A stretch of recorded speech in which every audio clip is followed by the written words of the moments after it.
Olá, estamos começando mais um Câmara Debate aqui pelo canal 16 da NET, a nossa TV Câmara. Hoje o assunto é sobre a tragédia da Boate Kiss em Santa Maria, que completa 5 anos. Para falar sobre esse assunto, nós trouxemos convidados especiais que abordam esse tema em seus estudos e também nas suas vidas cotidianas. A professora Ada Cristina Machado da Silveira, a jornalista Juliana Mota e também os advogados Rafael Friedrich, representando a OAB, e também o Pedro Barcelos Júnior, advogado da Associação dos Familiares de Sobreviventes e Vítimas da Tragédia de Santa Maria. O Câmara Debates de hoje vai abordar este assunto relevante para a cidade de Santa Maria, uma discussão que faz parte do nosso cotidiano e que precisamos falar o futuro da nossa cidade a partir de agora. E para isso a gente começa o programa de hoje conversando diretamente com os nossos repórteres que terão participação especial no nosso programa. A repórter Cauane Miller foi até a Associação de Vítimas da Tragédia de Santa Maria para saber uma avaliação destes 5 anos e assim a gente começa o Câmara Debates. Olá, nós estamos aqui com o Sérgio da Silva, ele que é o presidente da Associação dos Familiares de Vítimas e Sobreviventes da Tragédia de Santa Maria, a AVTSM. Sérgio, tudo bem? Eu gostaria que tu fizesse uma avaliação, do trabalho da associação ao longo desses 5 anos, qual que é a importância de se organizar e de atuar enquanto associação. Bom dia, TV Câmara. Assim, a questão de associações como a Associação dos Familiares das Vítimas, essas grandes tragédias têm se criado associações, porque você imagine uma coisa, se não houvesse associação, como que as pessoas iam cobrar justiça, como as pessoas que vêm aqui em Santa Maria fazer a parte de reportagem sobre toda essa questão do processo da Kiss, iria se dirigir a quem? Então, aqui na associação, nós temos representações como eu e os familiares, que orientamos toda essa tramitação. Nós vamos atrás da justiça, nós cobramos as instituições responsabilidades. Então, o papel importante da associação é isso, é unir as famílias e falar por elas em questões de direitos sociais, como justiça, como a questão dos sobreviventes, que a gente cobra das autoridades medicação, atendimento. Então, essa é a função da associação. A gente sabe que, além da reivindicação na justiça, vocês também estão batalhando aí pela construção de um memorial. Como é que tem sido isso? Quais são as expectativas de vocês no sentido de reivindicações e de principais linhas de atuação? Como eu falei para você, assim, a associação está em 3 linhas de frente. Ao mesmo tempo que está cobrando da justiça a responsabilidade dos envolvidos, nós estamos envolvidos ainda de cobrar do Estado, das instituições, a responsabilidade que eles têm com o sobrevivente de atendimento médico, de medicação, que inclusive a medicação ela é doada, porque o Estado não tem doado a medicação, quem tem doado a medicação é uma farmácia local, a farmácia São João. E na questão do memorial, nós estamos dentro desse processo. Nós conseguimos arrecadar uns valores de R$250 mil, onde está fazendo o contrato, o concurso, para que seja escolhido o arquiteto para fazer esse projeto. Já que nós já recebemos muitas críticas, porque uns acham que tem que ser o arquiteto tal ou outro arquiteto que quer doar todo o projeto, mas é complicado, nós temos muitas pessoas interessadas. Então, a questão do concurso é isso, é dar credibilidade a esse processo do memorial. Inclusive, nós contratamos o Instituto de Arquitetura do Brasil, onde ele está fazendo todo esse processo de concurso. Então, a gente está querendo dar maior credibilidade a esse processo para que futuramente alguém venha falar alguma coisa que desabone a conduta dos nossos familiares. E a partir de agora, considerando, depois desses 5 anos, quais vão continuar sendo as principais linhas de atuação da associação? As principais linhas de atuação da associação são as mesmas. A procura da justiça, que a procura da justiça as pessoas não entendem, mas é uma questão de cidadania, é uma questão de responder às demandas do cidadão. Então, da gente cobrar, de repente, se manifestar contra uma determinada instituição, nós não estamos maltratando elas, não. É a obrigação delas responder às demandas. No caso da associação, a questão da justiça. Nós não queríamos estar nessa situação de modo nenhum, mas como cidadão nós temos que cobrar todos os responsáveis, não aquela ideia que tem que ser 4, tem que ser fulano. A obrigação do Estado é nos dar essa resposta. E na questão dos sobreviventes, procurar formas do que os sobreviventes continuam no atendimento médico local, como o CIAVA, que é da Universidade Federal de Santa Maria, o Acolhe Saúde tem o atendimento psicossocial, que é da parte da Prefeitura, e a questão do memorial. Então, nós vamos continuar batendo nessas 3 fontes, nesses 3 caminhos aí que a gente quer. Muito obrigada, Sérgio. Nós voltamos com vocês aí no debate e até mais. Obrigado, Cauane. Tá aí, então, Sérgio Silva falando dessas questões da Associação de Familiares, um trabalho muito importante. Principal pauta, luta por justiça. Estamos aqui com 2 advogados, um que representa a associação e outro que representa a OAB. Aliás, agora poderemos ter a participação do próprio presidente da OAB. Eu estava com ele no telefone agora, ele está vindo. O Ricardo está vindo, nós vamos nos encontrar agora, almoçamos, depois encontramos os pais e depois vamos na boate. Muito e bem. aí ele volta a Porto Alegre, ele tem um evento às 8 da noite. De uma maneira geral, assim, o que você pode explicar para a gente a respeito do processo atual hoje? Hoje nós temos, inclusive, a decisão do Tribunal de Justiça que tira os réus do júri popular. O que tu pode falar em linhas gerais sobre o processo? Bom, se nós for debater desde o início, o Rafael sabe, nós vamos ficar aqui algum tempo, sabe? Mas em resumo, assim, o processo saiu daqui com os réus pronunciados por homicídio qualificado. O tribunal manteve os homicídios e tirou as qualificadoras. Porém, teve um voto divergente, que foi do desembargador Martinez, que ocasionou um instituto chamado embargos infringentes. Esse embargos foi apreciado pelo grupo, né, Rafael? São 5. Pelo grupo com 8 desembargadores e deu 4-4. Como o recurso é exclusivo da defesa, o empate prevalece para a defesa. O que dá para se notar e analisar é que não houve unanimidade nem maioria dizendo é culpa. Então ficou naquele 4-4, quem vai se manifestar vai ser o Superior Tribunal de Justiça, e aí nós vamos ter que aguardar agora a decisão desse Superior Tribunal, se vai ser mantido o júri ou se vai ser mantido a decisão do tribunal em sede de embargos como homicídio culposo. Em resumo é isso, mas se nós for adentrar o mérito do processo, nós vamos precisar muito tempo para debater isso. Acho eu que, como esse processo se trata de crime doloso contra a vida, e a competência é do Conselho de Sentença, ou seja, da população, eu acho que o tribunal, de uma forma, ele invadiu a competência, sabe, que não seria dele, de analisar o mérito da prova. Porque querendo ou não querendo, quem estava lá e eu estava lá, eles analisaram a prova. Eu acho que não era momento de analisar a prova em sede de embargos. E vigora, nesses crimes dolosos contra a vida, vigora um princípio chamado indúbio pro società, que na dúvida a sociedade que determina a situação.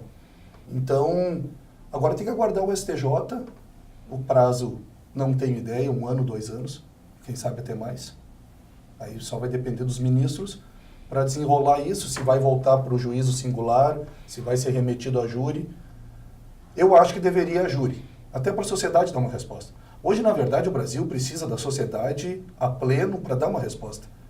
Nesse caso, a sociedade deveria dar uma resposta absolvendo ou condenando. Em outubro também a sociedade tem que dar uma resposta.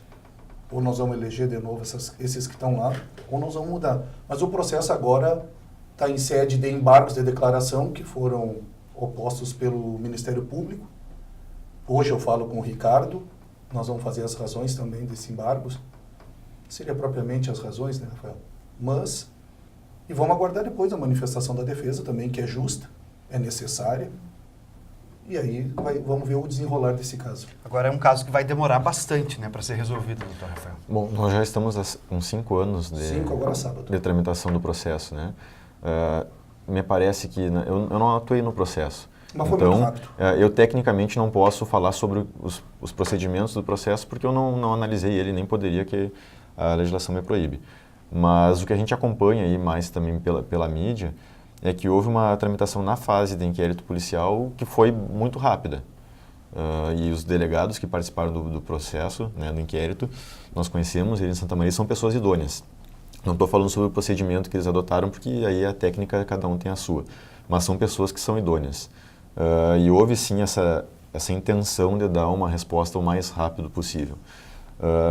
Muito embora nos pareça que 5 anos é muito tempo, mas para a quantidade de procedimentos que é, e as pessoas que são ouvidas, e o número de provas que é produzido num processo desse tamanho, 5 anos é muito rápido. O Dr. Ulisses, que é o juiz que preside também e capitaneia na primeira vara criminal de Santa Maria esse processo, ele é também uma pessoa que tem demonstrado uma certa e necessária imparcialidade no andamento do processo. E preciso fazer essa ressalva, porque quando nós acompanhamos comentários de telespectadores ou de leitores dos jornais locais, as pessoas muitas vezes têm um sentimento de injustiça, né? E esse sentimento de injustiça ele é levado ao juiz, né? Sempre na pessoa do juiz. Li ontem, porque em razão dessa decisão do Tribunal de Porto Alegre, de que retirou então do júri e levaria para o juiz dar uma sentença, um dos leitores comentando de que o juiz não seria competente, ou algo do tipo que ele estaria sendo parcial, alguma coisa assim. E não tem nada a ver. O juiz aqui de Santa Maria, na verdade, ele fez a vontade do que a maioria das pessoas deseja, é encaminhar a júri popular para que eles sejam, então, julgados pelo homicídio doloso. Então, a gente tem um andamento de processo e um procedimento aqui em Santa Maria que me parece um exemplo a ser seguido por outros juízes e por outros tribunais, né, por outras comarcas.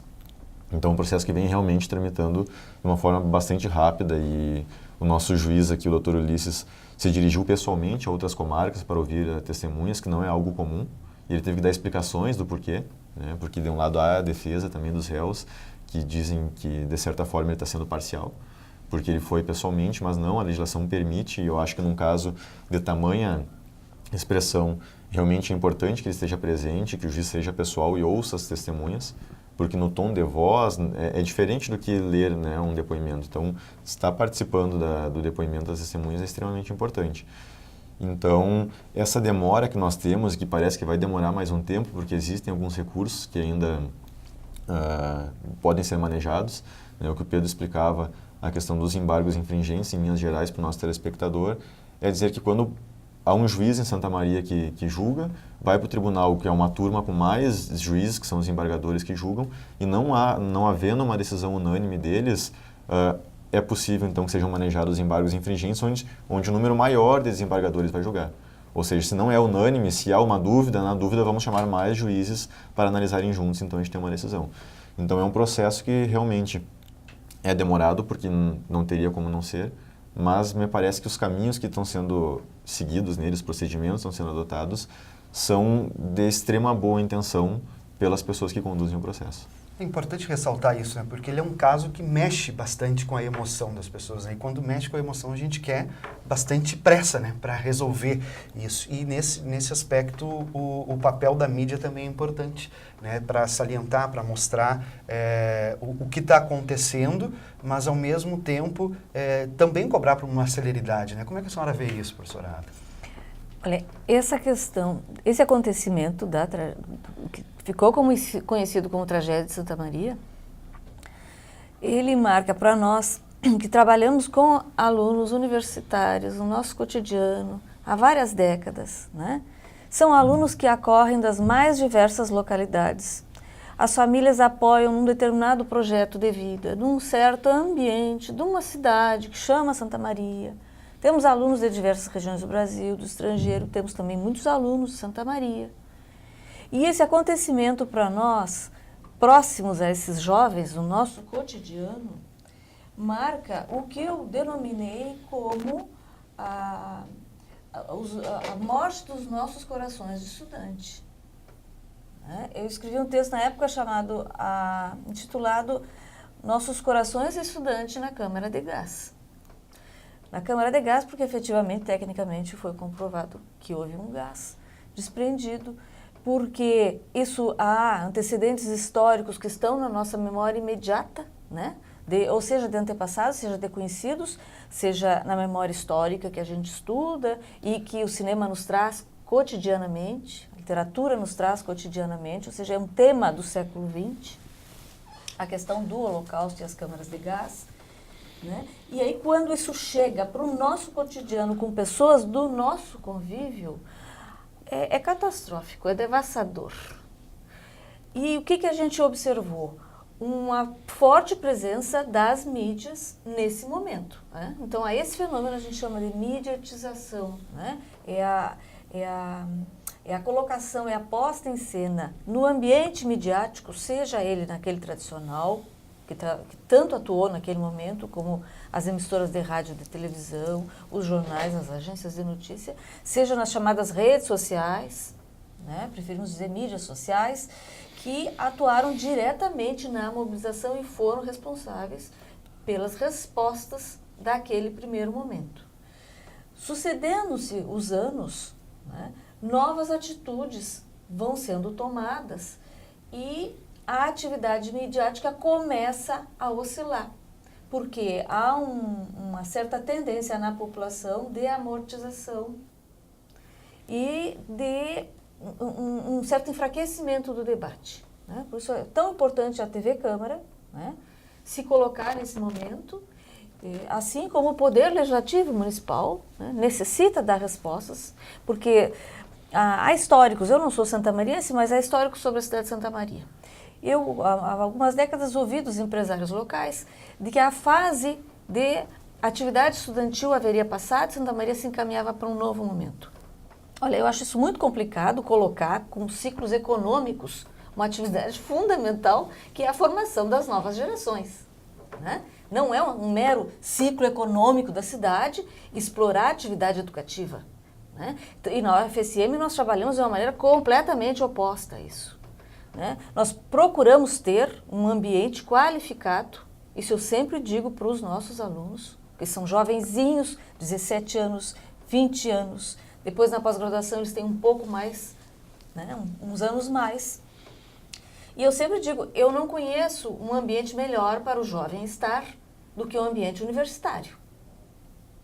Temos deficiências, temos lacunas, necessitamos ser criticados, mas eu não conheço uma instituição mais digna para acolher a juventude do que o ambiente escolar e o ambiente universitário. Aí eu fico perguntando, qual é a resposta que a cidade de Santa Maria dá a esse esforço de nós, professores, de atender esses jovens na sua demanda de qualificação? A mediatização, no primeiro momento que a gente estudou no livro da tragédia, agora a gente conseguimos reeditá-lo de uma versão ampliada, revisada, porque a primeira versão foi feita assim muito às pressas, né, uma maneira de dar resposta imediata. Agora conseguimos apoio para a edição impressa, que deve sair neste ano, a par de uma versão digital, que circula mais facilmente.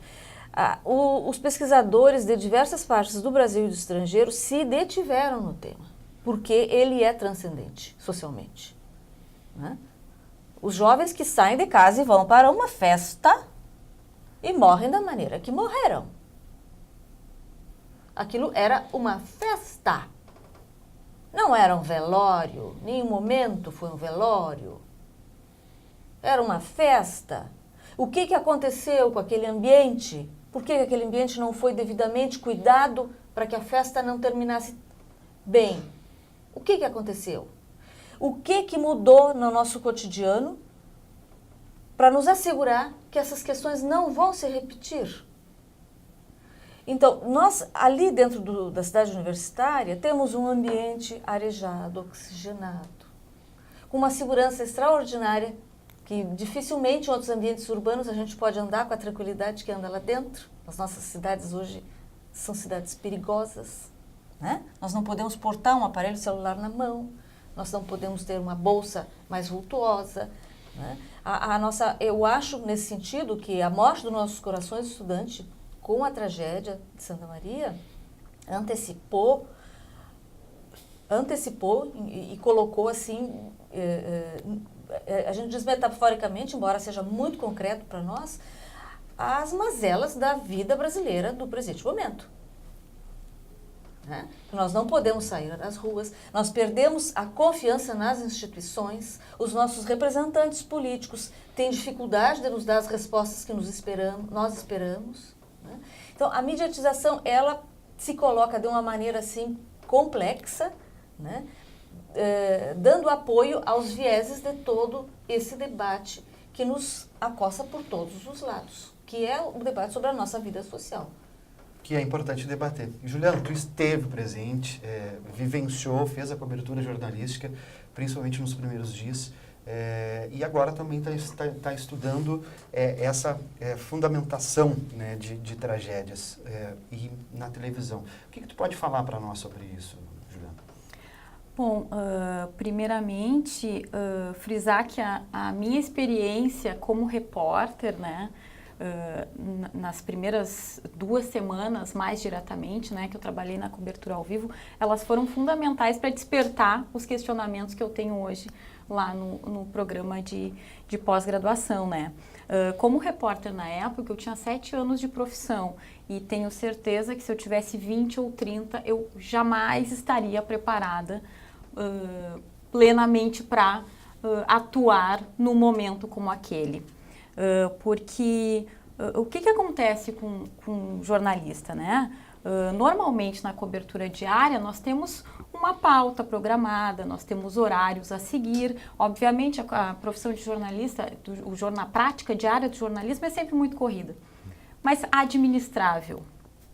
Numa cobertura de tragédia, tudo isso vem por terra. O ambiente ele é desestruturado.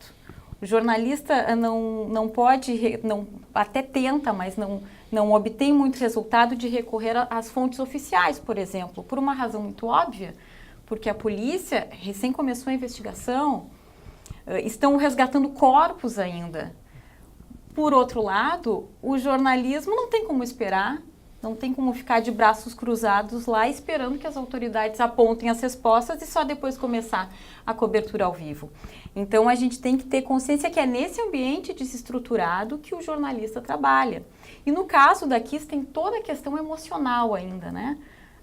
Como resistir, como conseguir administrar esse aspecto emocional, porque o jornalista não é um totem, não é uma pessoa que não se deixa bater, não existe isso, né? Então, como administrar essas questões, né? E é nesse sentido que o trabalho que eu desenvolvo com a minha orientadora, a professora Márcia Franz Amaral, vai. E também porque, trabalhando na cobertura, eu me dei conta na época o quanto o relato dos sobreviventes tinham sido fundamentais para a cobertura. Porque naquele momento, como eu já frisei, as autoridades não tinham muito o que dizer. A única coisa que a gente sabia por volta ali de 5 horas da manhã é que um dos integrantes da banda tinha levantado a mão com uma espécie de artefato pirotécnico que teria emitido uma saída e pego no teto. Isso era tudo que a gente sabia. Por volta das 6 da manhã, eu gravei uma participação exatamente com essa explicação e dizendo que a movimentação na boate ainda era muito intensa, as autoridades estavam retirando os corpos e eram pelo menos 80 mortos. Isso era o que se sabia por volta de 5h30, 6 da manhã. E só se sabia isso porque o segurança da boate, o Rodrigo Moura, um dos sobreviventes que ajudou a resgatar muitas pessoas lá de dentro, contou o que ele havia visto. Então isso acabou direcionando todo o trabalho inicial da cobertura. E durante todo o dia foram sobreviventes que ajudaram a esclarecer os pontos da tragédia. Então, eu tinha uma visão muito superficial disso, né? E é isso que eu tentei estudar na dissertação. Com certeza. E assim como foi esses fatos que nortearam a tua investigação, né, entre aspas, né, a investigação, a tua reportagem, também foi o que aconteceu com a própria polícia. Eu acho que não tinha muitas informações, né, num primeiro momento, né, doutor Pedro? E aí, a partir de então, foi construindo, através de tudo isso, o que se foi ver logo depois, né? Tudo foi muito rápido. Era 3 horas da manhã, me mandaram uma mensagem dizendo que tinha 2 mortos na Kiss, uns amigos. Eu falei, cara, vão dormir, pelo amor de Deus, cara. Não, Pedro, é sério, é sério. Falei, pô, sacanagem, cara, 3 horas da manhã mandando mensagem. Aí, daqui a pouco, me mandaram um link da Gaúcha. Já eram umas 4 e pouco. Aí já tinha 20 mortos na frente da boate. Falei, nossa, e eu morava na Silva, onde mora minha mãe, ou seja, 200, 300 metros da Andradas, a Silva, esquina com a Pantalhão. A boate é, uma quadra para cima. E aí comecei a ouvir as sirenes, eu falei, opa. Desci, vi meu irmão, ele estava deitado no quarto dele. O que houve, cara? Eu falei, não houve nada. Aí minha mãe perguntou, o que houve, Pedro? Eu falei, não, deu uma briga, acho que deu alguma coisa na Kiss lá, mas o Thiago tá aí, que é o meu irmão. E aquela noite eu iria na boate. Eu e um colega, um advogado, um colega nosso, o Giovano, nós estávamos na casa de um outro colega, de um advogado, comendo um churrasco, e aí, vamos na boate? Vamos, é a última festa, vamos, não vamos? Aí ele falou assim, não, vamos ficar aí, cara. Tem carne, tem cerveja, vamos ficar por aí. Tá, vamos ficar por aí. Agora, assim, como tu falou, ninguém tinha informação de nada. A polícia, eu acho que não sabia nem por onde iniciar. Não tinha fulano de tal matou o ciclano, vamos atrás do fulano. Ninguém sabia de nada, sabe? Foi um troço... Bom, até hoje a gente se questiona, né, do que aconteceu, do que houve. Como tu falou, tu tinha uma versão de um segurança que diz que pegou fogo e tinha corpos lá dentro. Bom, como o Rafael falou, a polícia fez um trabalho exemplar mesmo. Em 50, acho que foi 50 dias, 50 e poucos dias, né? E chegou a 28 indiciados. Então, assim, imagina tu que tem que passar a informação, né? E como tu falou, a mídia necessita, né? Porque se tu não passa informação, o outro canal passa, ou outro, e tu vai ficando para trás. Mas tu não sabe o que tu faz. Não, e além disso, a gente tem que pensar que o jornalismo, numa situação dessas, acaba funcionando como um serviço público, né? As pessoas precisam dessa informação. Então, a gente não pode esperar que esse ambiente se normalize, que alguém tenha alguma coisa para nos dizer. Quem está fora de Santa Maria e tem parentes, fica pensando, tá, como é que liga pro fulano? Não, ciclano não tá em casa, não tá. E devem estar em desespero, sabe? Aí entra vocês, a mídia, informando. Eu acho que é bem complicado, sabe? E nunca ninguém, acho que no Brasil não aconteceu uma tragédia assim, né? Mas acredito tanta atividade houve a tragédia do Gran Circo norte-americano. Não, no Brasil, acho que foi o incêndio em São Paulo, né? Não, a tragédia do Gran Circo norte-americano. Isso, que foi no Brasil. Isso.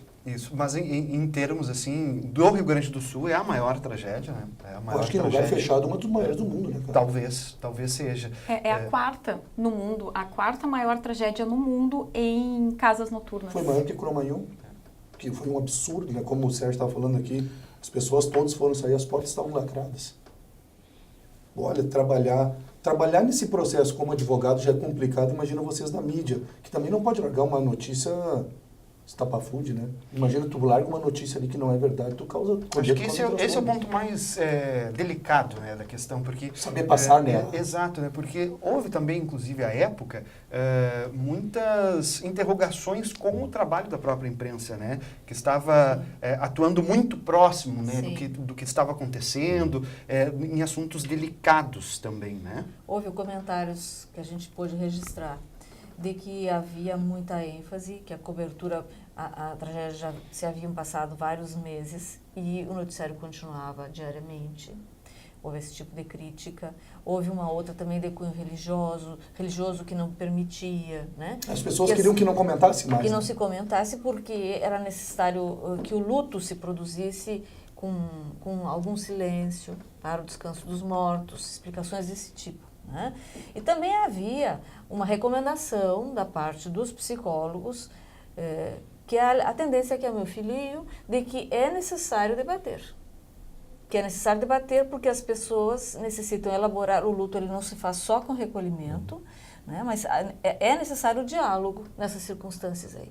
E aí, qual é a parte da mídia nesse diálogo? Claro, ela faz uma projeção muito forte, né, de diálogos que normalmente eram face a face, pequenos grupos, né, familiares, amigos, associações. A mídia projeta isso e joga num ambiente bastante novo e artificial, que é o que a gente chama de mediatização. Né? E aí tem há novas regras. Né? Um novo contrato de comunicação se inaugura e a repercussão muitas vezes fica num ambiente que não é desejado por alguns. Né? Há também houve registro de alguns profissionais que abusaram, principalmente gente vindo de fora. Oportunistas, assim. Oportunistas, né? Pessoas que chegavam aqui num aviãozinho rapidamente, iam embora rapidamente. E também muito pressionados, talvez, né? Pela situação, ponto, acho que estava todo mundo. Não sei se você sabe, teve um ponto que teve a caçadora de fantasmas, que teve em Santa Maria. Sim. Um oportunismo, assim, que levou os pais na madrugada para dentro da boate. Eu fui chamado pelo Flávio, E eu fiquei na resguarda. Falei, como é que assim? Não, uma caçadora de fantasma, ela vai vir aqui com medições, não sei o quê. E tinha diversos pais lá dentro da boate na madrugada. Sabe, no meu ponto de vista, um oportunismo assim, total, sabe? Tá bom, nós já estamos chegando ao final deste primeiro bloco do nosso debate de hoje, né, que trata sobre os 5 anos da tragédia da Boate Kiss em Santa Maria. A gente vai a um rápido intervalo e daqui a pouco a gente volta.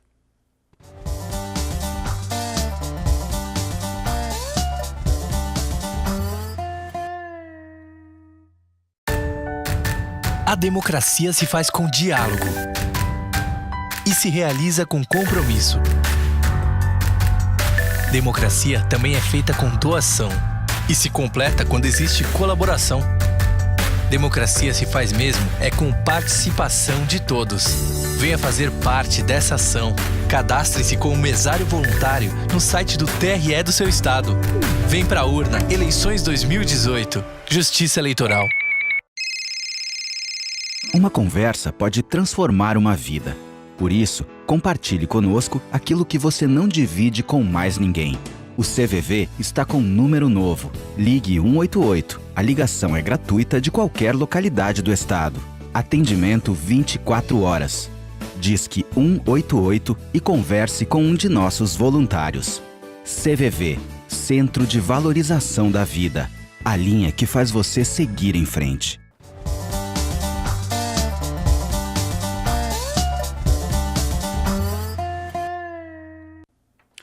Voltamos com o Câmara Debate pelo canal 16 da NET, a nossa TV Câmara. O assunto de hoje é os 5 anos da tragédia da Boate Kiss em Santa Maria.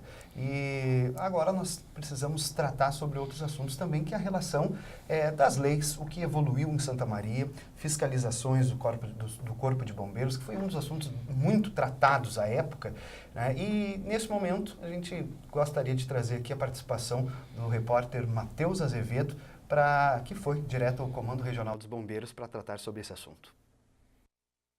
Olá, estamos aqui no 4º Batalhão de Bombeiros Militar para ver a opinião da instituição depois de 5 anos da tragédia da Boate Kiss, ver o que avançou na questão da fiscalização de boates e estabelecimentos em geral.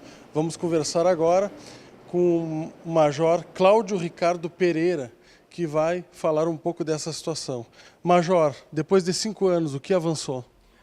Vamos dizer que o Corpo de Bombeiros Militar do Estado do Rio Grande do Sul é uma instituição legalista que trabalha baseado naquilo que está determinado em lei. Nós tivemos, após a tragédia do dia 27 de janeiro de 2013, algumas alterações legislativas que fizeram que modificassem a nossa forma de agir perante os prédios que são fiscalizados pelo Corpo de Bombeiros. E uma das principais modificações que tivemos na legislação foi com relação à desvinculação de uma fiscalização ser toda ela pelo Corpo de Bombeiros. Assim nós tivemos um partilhamento nas responsabilidades tanto do proprietário, do responsável técnico e do Corpo de Bombeiros. A legislação primeiro que veio à tona foi em 2013, já através da Lei Estadual número 14.376, que trouxe as alterações legislativas mais significativas. Depois ela foi complementada por um decreto regulamentador, o 51.803 de 2014. Já tivemos algumas alterações nessa legislação que foram necessárias para que não emperrasse o Estado, porque sempre quando há um incidente como esse que aconteceu em Santa Maria, se vê com força total na legislação e se vê que muitas vezes se emperra o crescimento econômico no Estado, porque trouxe à tona a fiscalização total para dentro do Corpo de Bombeiros e depois tivemos que fazer isso aí juntamente com as prefeituras municipais, né, e o próprio responsável técnico e também o proprietário, que ele faz, em alguns casos, uma certidão declaratória e recebe o licenciamento para o seu ambiente de trabalho, o residencial lá, que fica com ele a responsabilidade de ter os equipamentos. E nós fizemos a fiscalização sistemática, ou seja, não vamos a todos estes estabelecimentos, mas fizemos por amostragem. Hoje existe uma demanda demanda reprimida na questão de PPCIs? Olha, nós já tivemos uma demanda reprimida logo após a tragédia, né, e com a alteração legislativa no ano de 2014 e 2015, nós tínhamos aí até 300 dias para se conseguir um alvará perante o Corpo de Bombeiros. Hoje, o nosso tempo médio para a análise de um projeto é em torno de 30 a 40 dias e também para a vistoria de torno de 30 a 40 dias. Então, estando corretamente confeccionado o Plano de Prevenção contra Incêndios, o PPCI, e dando entrada no Corpo de Bombeiros aqui, em média, em menos de 80 dias, ele estará com seu alvará em mãos. A equipe, né, que faz a fiscalização dos PPCIs é suficiente para fazer esse trabalho? Vamos dizer que a equipe hoje ela está treinada, né? Ela tem o conhecimento técnico adequado para fazer esse tipo de trabalho e dentro da demanda de Santa Maria e região é uma equipe que dá conta do recado do que nós temos aqui de plano de prevenção que é encaminhado diariamente ao Corpo de Bombeiros. E a estrutura disponibilizada para esses servidores é suficiente? A estrutura é uma estrutura dentro dos moldes do Estado, nós não temos assim grandes salas e tudo mais, mas ela corresponde àquilo que nós temos condições de ofertar, aquilo que temos condições dentro do nosso prédio aqui e ela corresponde ao que nós necessitamos no momento. E com relação à comunicação, na sua opinião, está satisfatória a comunicação entre a Prefeitura e o Corpo de Bombeiros? Nós temos hoje uma eficiente comunicação entre a Prefeitura e o Corpo de Bombeiros. Nós temos um grande entrosamento com os profissionais que elaboram os planos de prevenção contra incêndio. Nós, há mais tempo já, temos feito reuniões com os profissionais, temos dado palestras, temos feito encontro através das entidades sociais aqui de Santa Maria, que façam com que os profissionais que elaboram os planos de prevenção, a Prefeitura Municipal que faz a sua parte dentro da fiscalização que lhe compete e o Corpo de Bombeiros tenham um entrosamento e consigam trabalhar em harmonia para que a comunidade tenha o serviço prestado da melhor forma possível. Muito obrigado, Major. Conversamos com o Major Cláudio Ricardo Pereira, do 4º Batalhão de Bombeiros Militar, que explanou para a TV Câmara um pouco mais sobre, passados 5 anos da tragédia da Boate Kiss, o que avançou na questão, né, da fiscalização feita por parte do Corpo de Bombeiros com relação aos PPCIs de boates e similares e outros estabelecimentos. Voltamos agora com vocês no debate. Obrigado, Matheus. A participação importante lá no Corpo de Bombeiros, que à época, né, teve também uma participação decisiva no controle, também teve depois envolvimento no processo, enfim. Mas as leis, a partir de então, acabaram mudando, né? Acabaram tendo algumas adequações, né, depois do incêndio. Tivemos a Lei Kiss estadual, tivemos o ano passado a Lei Kiss nacional, né, que foi prolongada, e em Santa Maria também temos a recepção da Lei Kiss do Estado. Na função jurídica, o que muda, né, essas leis, né, de lá para hoje e o que nós podemos avançar ainda? Bom, eu vou ser bem rápido nesse assunto, porque eu vou ser bem sério, eu não li toda a lei, ela foi promulgada agora em 2017. Isso. Mas eu vou contar um fato para vocês. Eu fui em 2016 a Brasília com o seu Paulo, que é o nosso diretor jurídico, que perdeu o filho. E fomos a Brasília para conversar com o Rodrigo Janot sobre a federalização do processo. Conversamos rapidamente, conversamos mais com o procurador Biratã. E indas e vindas no Congresso Nacional, na Câmara de Deputados, conheci alguns deputados que o seu Paulo tinha contato, conheci alguns senadores, conversei com o Cristóvão Buarque, conversei com outros, o Quinaglia, que era amigo do seu Paulo. E no fim da história ele falou assim, bom Pedro, agora vamos voltar para o hotel, amanhã nós vamos pegar o avião, vamos embora. E estava a Tâmara junto, a Tâmara Biolo, que é a advogada que representa a área internacional, falou assim, vamos cruzar lá na Maria do Rosário, que eu quero dar um abraço nela, era amiga dela de Porto Alegre, a Tâmara de Porto Alegre. Tá, vamos lá. Aí conversa vai, conversa vem, nós chegamos no gabinete dela lá, ela estava pegando as coisas dela para ir embora. Falou assim, avisa meu marido que eu vou descer, ele me pega em tal lugar que eu tenho que voltar para Porto Alegre. E ela falou assim, seu Paulo, como é que está o senhor, não sei o quê, ele cumprimentou a Tâmara, seu Paulo falou, bom, nós temos a Lei Kiss, cara. E a Lei Kiss, como é que nós vamos botar, quando é que vai ela descer assim, vamos fazer o seguinte, suspende o meu marido, vamos descer lá e vamos falar com o Maia, que era o presidente da Câmara, o Rodrigo Maia. Falei, vamos lá. Descemos lá, fomos ao gabinete da presidência, ele estava lá. E ele falou assim, seu Paulo, eu vou lhe dar a minha palavra. Nós vamos votar a Lei Kiss. É as 2 pautas que eu tô com elas aqui, ó. E logo depois foi votada a Lei Kiss. Eu sei que o Temer meio que vetou diversas situações. Eu não estou a par, sabe? Você bem sabe, eu não li essa lei, tem esse conflito. Até eu perguntei para ela, eu perguntei para ele, presidente, o senhor vai botar uma lei ser aprovada e a lei estadual não vai dar um conflito? Como é que tem uma lei estadual, uma federal? Ele disse, não, isso aí nós vamos resolver. Foi simplesmente isso que eu tive contato com a lei. E depois fiquei sabendo via imprensa que o Temer tinha vetado diversos artigos, incisos em si. Então, mas a lei em si eu não tenho conhecimento dela, até é um erro meu, deveria ter conhecimento mais, mas esperei a promulgação, não tive mais contato, isso foi agora, acho que a promulgação dela. Foi em 2017, né? Essa é uma... Tu falaste da lei, eu me lembrei agora desse fato que aconteceu lá em Brasília. Mas temos a lei estadual também, né? Bom, eu acredito que todo nosso telespectador tem alguma convicção sobre a questão da Kiss, né? Todos nós temos opiniões e não tem como ser diferente porque todos nós vivemos essa tragédia.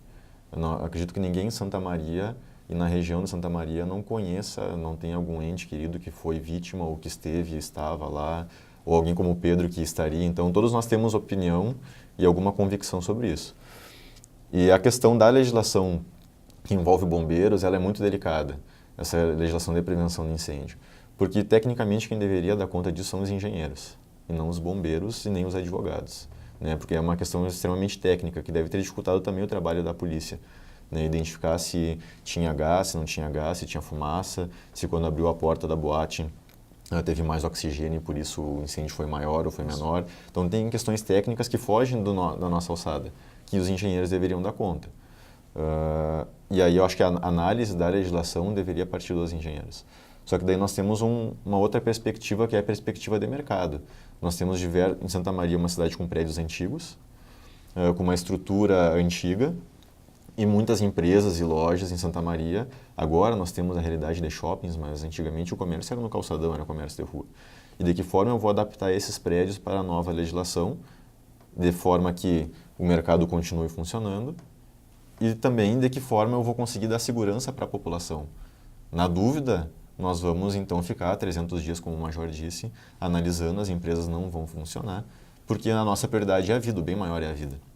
Mas nós temos empresas e empresários... A economia da cidade. Economia, né? Pessoas que estão desempregadas porque as empresas não podem funcionar.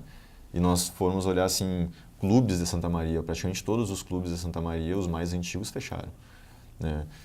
Isso nos traz o debate de que, bom, alguns dizem que a boate não estava adequada à legislação. Mas se nós temos uma nova legislação, isso significa que se ela ainda, se supostamente estivesse adequada, não seria suficiente. Se a legislação fosse boa, não precisaria ter modificado a legislação. Sim. Então, eu não estou querendo dizer que os proprietários, que ninguém é responsável, porque eu não sei se ela estava ou não estava adequada. O que eu estou dizendo é assim, nós modificamos a legislação é porque tem uma meia-culpa nesse sentido, é que, olha, a legislação que nós tínhamos não era boa. E aí a gente vai para um outro lado também, a questão soldados que fizeram fiscalização lá. Não sei se a fiscalização deles foi boa ou ruim, mas eu sei que na mídia nós temos nos jornais a foto de todos eles, né? Todos eles foram réus e estavam na capa dos jornais, né? Conversávamos no bastidor sobre suicídios. Isso certamente fez alguns deles pensar em suicídio. Porque se o soldado pega e vai fazer uma vistoria no prédio da Kiss e o prédio está de acordo com a legislação, ele não tem culpa se a legislação é ruim. Sim, sim, ele cumpriu. Então, Pode, por favor. Eu acho que esses aspectos apontados mostram muito a falência da nossa estrutura social. A dificuldade que a gente tem de se organizar e trabalhar e viver nas condições que nós temos. E o nosso legislador não ajuda. Eu tive a oportunidade de atender os bombeiros em junho de 2012. Eles procuraram a universidade, eu fui testemunha disso, e recebi a vários deles, daqueles que depois apareceram nos jornais com nome e foto, né? E fiquei muito triste. Por quê? No momento em que eles me buscaram, lá no Departamento de Ciência da Comunicação, eles queriam ajuda para a publicação. Eles tinham um evento anual de congressamento dos bombeiros, né? E eles buscavam diferentes setores da universidade para diversos apoios. No nosso caso, era a situação dessa publicação. A gente conseguiu viabilizar a publicação, era uma época pré-greve, foi um momento bem difícil, e alguns colegas ajudaram e alguns alunos também, e nós conseguimos viabilizar. Então, daí veio o meu contato direto com os bombeiros, pessoas que eu não conhecia. Depois disso, eles, naqueles momentos, eles me comentaram que haviam procurado os engenheiros, os professores dos cursos de engenharia. E uma vez me revelou que ficou surpreso quando ele foi chamado para palestrar. Então, a gente observa, né, a falência de muitas instâncias que não estão presentes quando é necessário. Talvez tivesse faltado, a gente conversava nos bastidores antes também, pós, né, já falando pós o evento, uma formação de um comitê que pudesse se engajar bombeiros, prefeitura, órgãos civis, empresariais. Acho que ainda há tempo. Acho que ainda há tempo. Talvez, né, levantar uma hipótese dessas para que se construa algo para que isso não aconteça mais. Né? E talvez os 5 anos agora possa ser um momento de isso vir à tona, um marco. Porque nós temos um paralelo em Santa Maria, como eu dizia, que é uma cidade de prédios antigos, e nós pensamos em planejar o futuro sem viabilizar que o que já está aqui continue acontecendo. Não se perca esse patrimônio, porque é um patrimônio importante. Exatamente. Né? Então, de que forma a gente vai viabilizar isso? Precisa preservar sua memória, né? Não é só com coisas novas que se vive bem. E nós temos um senso comum de colocar na instituição a culpa. Então, eu representava o Clube Santa Mariense, então eu posso falar desse caso. Esteve fechado até o ano passado, porque não tinha alvará do Corpo de Bombeiros, obviamente. É um prédio que é encravado, né? Tem prédios de todos os lados dele. Então não tem como abrir novas portas de saída de incêndio. Então teve que ser feita uma reforma para construir um corredor lateral que fosse seguro para que as pessoas que estão no fundo do clube possam chegar à frente. Mas aí é uma distância a ser percorrida. Então se essa distância do fundo até a frente for maior de 40 metros, o clube não vai ter o alvará. Então nós temos uma inviabilidade de conseguir adequar essas situações. E aí há um senso comum de dizer assim, bom, a culpa é dos bombeiros. Os bombeiros não me deram alvará. Eu já fui há 1 ano nos bombeiros, ficou 4 anos. Essa coisa de colocar na instituição a culpa. Na verdade, nós temos uma legislação que o engenheiro que me representa tem que encontrar uma solução de acordo com aquela legislação e eu tenho que caminhar para os bombeiros. Há uma normatização a ser seguida, né? Bom, e se assim, cada vez que eu vou nos bombeiros eles me trazem uma nova exigência, é porque algumas vezes a legislação está mudando, e aí eu demorei tanto para atender a exigência antiga que mudou a legislação, mas também porque algumas vezes na releitura do projeto, quando eu modifico eles, surge um outro buraco no outro lugar, uma nova falha. Então, a gente tem que repensar que os bombeiros que estão lá também estão um pouco feridos porque eles foram acusados e o dedo foi apontado para eles. Sim. Então, esse aspecto que eu gostaria de comentar. Eles vão ter um cuidado maior. Naquele momento, eles comentaram a mim e aos colegas que eles contavam com um certo apoio psicológico de uma certa universidade de Santa Maria, e aquilo para eles estava sendo extraordinário, porque o nível de tensão e também a quebra de expectativas, quando, por exemplo, eles não conseguem salvar uma vida, atender, cuidar devidamente ou como esperavam, né, de qualquer pessoa. É como se eles fossem culpados pela morte. Eles se colocam aquilo pessoalmente, né, padecem muito e é uma estrutura desprovida de apoios, de amparo psicológico. São trabalhadores que vivem no risco constantemente, né, e nesse sentido eu percebi o grande desamparo, né, e o quanto eles são vitais para nós. E imagina, no caso da Kias, foram 6 bombeiros. Que também não sabiam o que estava acontecendo. Nunca tinha enfrentado uma situação daquela proporção. Que é a nossa discussão do bloco anterior, assim, né, do que a polícia e o jornalista chegava lá e não sabia, o bombeiro também não sabia, só que ele teve que entrar. Olha, mas eu também já ouvi isso. Nós temos aqui uma corporação militar extraordinária. Sim. Né, qualificada. Eu não vou falar porque o meu pai foi comandante dos bombeiros há muito tempo atrás. Suspeito em falar, doutor. De 87 a 90 e poucos, o meu pai fez parte dos bombeiros. Para mim, nós lá em casa somos da família dos bombeiros. E o bombeiro, como a senhora falou, é a linha de frente, né? Então, como eu estava dizendo, nós temos um efetivo militar extraordinário. Muito capacitado, né? Tecnicamente qualificado, com um efetivo grande. E um dia eu ouvi um comentário num debate alguém disse assim, qualquer pessoa proveniente do pensamento estratégico militar que analisasse a situação daquela boate, teria condições de antecipar que, na iminência de um fogo, a tragédia se provocaria. Então, quer dizer, se fala a ausência dos engenheiros no debate, né? Eu falo a ausência dos poderes militares. O poder militar, quer dizer, não existe efetivamente um poder militar, mas enfim, do efetivo militar no debate. Essas pessoas poderiam ser convidadas a se manifestar, porque eles têm amplo conhecimento do que é uma situação de risco. Talvez seja uma nova alternativa para daqui para frente, né? Até falando em fiscalização, eu queria convidar os senhores também para acompanhar a entrevista do Matheus, que também foi na Prefeitura de Santa Maria, que também teve que se adaptar bastante à nova legislação e também à nossa fiscalização. Matheus, lá da Prefeitura. Olá, depois de 5 anos da tragédia da Boate Kiss, estamos aqui na Prefeitura para tratar do tema através da perspectiva do Poder Executivo Municipal. Vamos conversar agora com a secretária municipal de Estruturação e Regulação Urbana, Ângela Pisani. Tudo bem, secretária? Secretária, passados 5 anos, o que avançou com relação à fiscalização por parte da Prefeitura em boates e similares? Muito. Nós temos 25 fiscais que estão diariamente nas ruas fiscalizando. Além do povo santamariense também fazerem as denúncias, virem até a nossa prefeitura e denunciar. Isso nos ajuda muito, tem nos ajudado bastante, porque a nossa demanda é muito grande em relação às questões dos alvarás. Nós temos 14 mil estabelecimentos na cidade, nós estamos fazendo uma média de 12 mil visitas aos estabelecimentos. E o que está sendo feito para reprimir essa demanda? A gente faz a atuação, né? A gente dá um prazo para as pessoas se regularizarem. Então, a gente notifica, a gente dá um prazo. Antigamente era dado até 120 dias para eles resolverem essas questões. Isso foi um grande avanço, a gente cortou isso. Tá? À medida do possível, a gente analisa cada caso. Dependendo do caso, por exemplo, se é um estabelecimento há vários anos, e por A ou B, ou por questões dos bombeiros, quando algum documento, a gente pode dar alguns dias. Mas estabelecimentos novos, não. Se não está com toda a documentação correta, nós multamos e fechamos o estabelecimento. E qual a perspectiva para sanar esse passivo? Bom,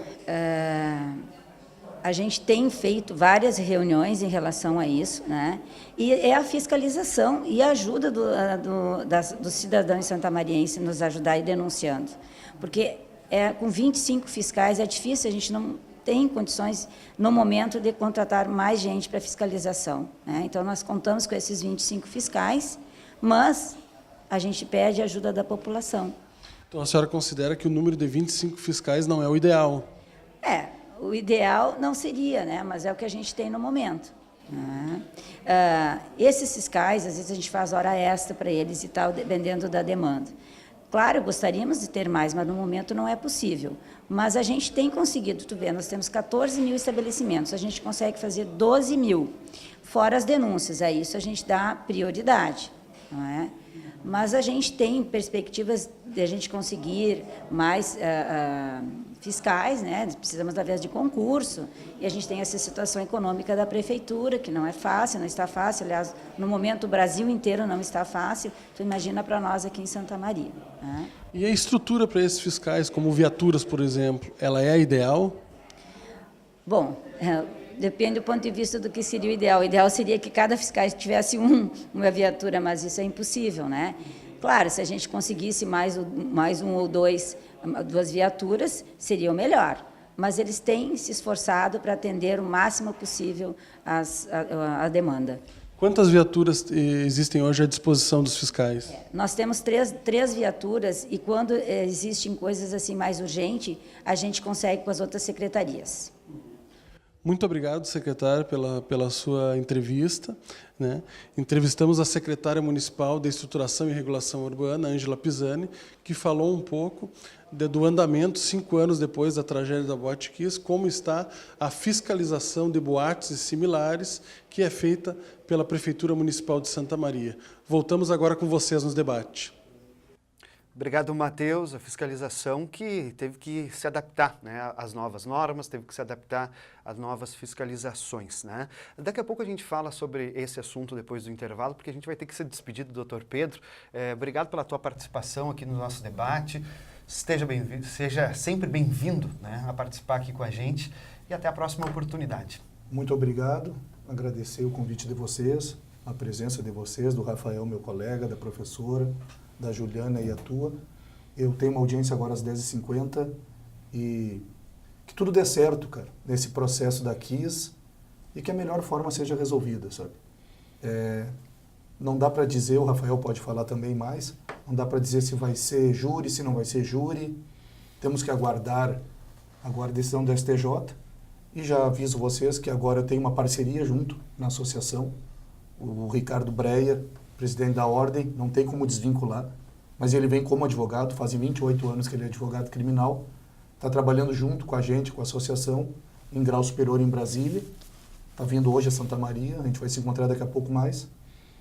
Mas, antemão, agradecer e dizer aos pais que, como eu sempre falo, se depender de mim, nós vamos aonde tiver que ir, não tem problema, só me avisem que eu estou à disposição deles. E de vocês também. Muito obrigado. Muito obrigado. Obrigado, doutor Pedro Barcelos Júnior, né, que participou com a gente do Câmara Debate nestes 2 primeiros blocos. Infelizmente vai ter que se ausentar por causa de uma audiência, mas a gente vai em intervalo. Daqui a pouco a gente volta com mais assuntos pertinentes aos 5 anos da tragédia da Boate Kiss em Santa Maria.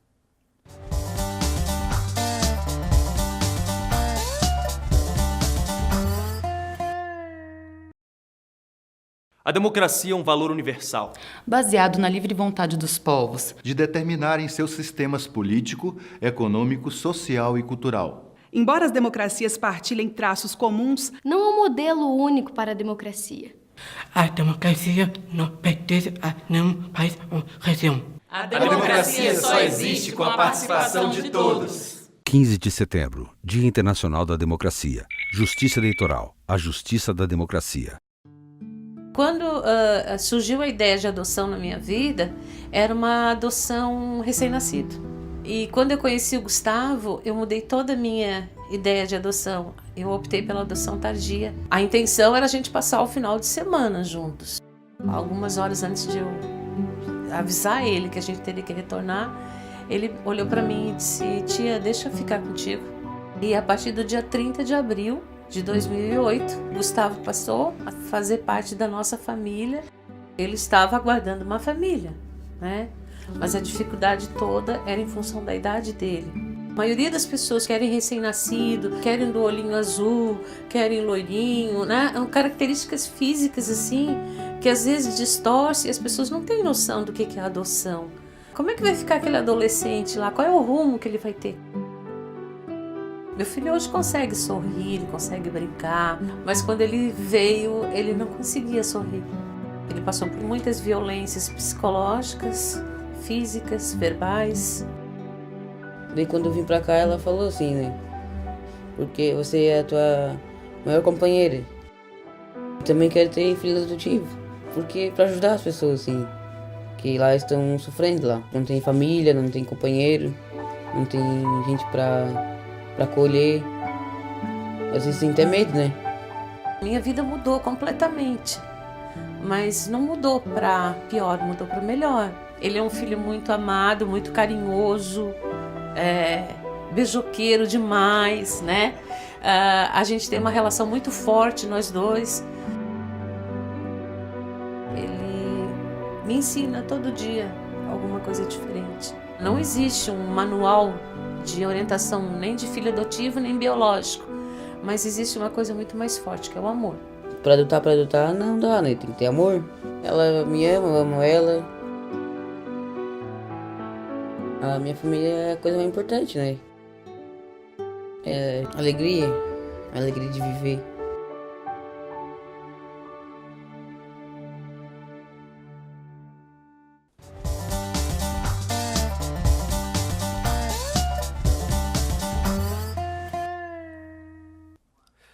Câmara Debate, pelo canal 16, TV Câmara. Estamos falando hoje sobre os 5 anos da tragédia da Boate Kiss em Santa Maria. uma avaliação do que já passou, mas também uma perspectiva de futuro para a nossa cidade de Santa Maria. Há pouco nós ouvimos, né, a secretária do município falando sobre a fiscalização de Santa Maria. O que mudou, né, nesse aspecto todo foi as normatizações que ficaram mais rigorosas, né? Como é que vocês veem, né, essas normatizações mais rigorosas, né, para esses certos procedimentos, para que estabelecimentos tenham o seu alvará, façam o seu funcionamento normal? Eu acredito que é até uma questão cultural, e do que a secretária nos falava, a questão da denúncia. Nós temos aí 5 anos da KIS, 5 anos que nós pensamos nas vítimas, e não tem como não pensar nas vítimas. Nós não podemos olhar para trás na fiscalização, porque eu acho que não é o momento de a gente discutir se teve fiscalização na boate ou não, porque é uma questão do processo. Mas o que nós, como cidadãos, estamos fazendo? Se eu chego num determinado estabelecimento, se eu verifico se ele tem alvará ou não, eu acho que mais do que a fiscalização da prefeitura, mais do que ter uma norma mais rigorosa, é a gente fazer a nossa função. Parece que a gente esquece isso. Assim, parece que a gente acredita que não vai acontecer com a gente, que aconteceu com todos que são tão próximos de nós em Santa Maria, e que não vai acontecer com a gente. Então, quando eu vou num mercado, eu vou numa igreja, ou se eu vou numa boate, não interessa o estabelecimento que eu vou. Eu procuro verificar se aquele estabelecimento é regular, se ele tem alvará, porque a legislação determina que sim, que o alvará tem que estar lá, colocado em um local visível.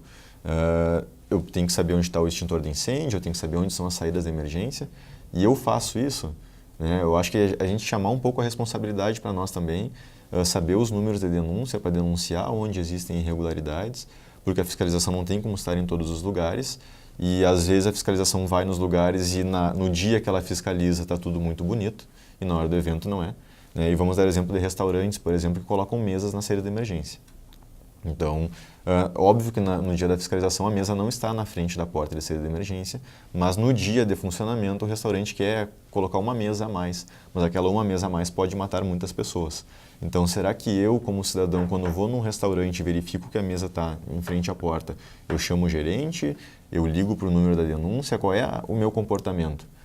Porque agora, quando nós estamos do outro lado da tragédia, é fácil a gente apontar dedos. Que a prefeitura não fiscalizou, que o bombeiro não fiscalizou, que o dono do prédio foi omisso ou que ele foi mal intencionado, mas e no dia que eu estava lá? Eu só me preocupei em me divertir ou me preocupei em me divertir com segurança? Então, acho que a gente tem que pensar um pouco nisso também. Assim, o que a gente tem feito, se a gente aprendeu alguma coisa a partir dessa tragédia da KIS. É uma questão bem cultural, né? Talvez falte alguma campanha, alguma coisa da própria mídia, né? Da fazer algo positivo, né?